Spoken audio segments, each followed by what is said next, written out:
Une superficie de 95 hectares, 1,75 km de long, 1 km de large, le lac de Vèvre, pratiquement au pied de la motte de Vesoul, c'est tout d'abord une page d'histoire qui débute dans les années 70, un souhait du ministère de l'Aménagement du territoire de l'époque pour des villes de la taille de Vesoul.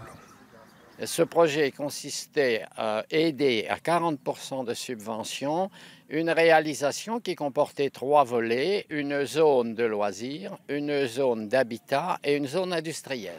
Le chantier du futur lac de Vèvre commença en 1976. En tout, 1 million de mètres cubes de terre extraite en 78 fin des travaux. Aujourd'hui, le lac propose énormément de sports nautiques et ça attire du monde.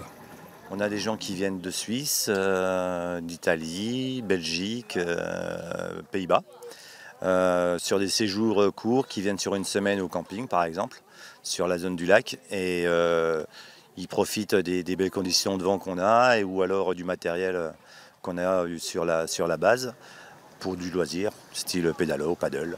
Des touristes et une base de voile, 40 ans elle aussi comme le lac. Un sport atypique en Haute-Saône, 300 licenciés et une reconnaissance nationale.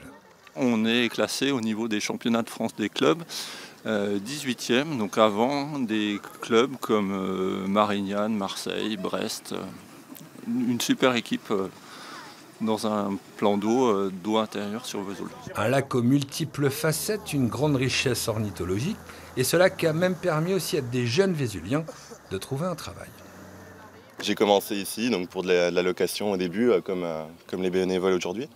Et après, à 16 ans, ils m'ont proposé de passer une formation qui me permettait d'encadrer pour l'été.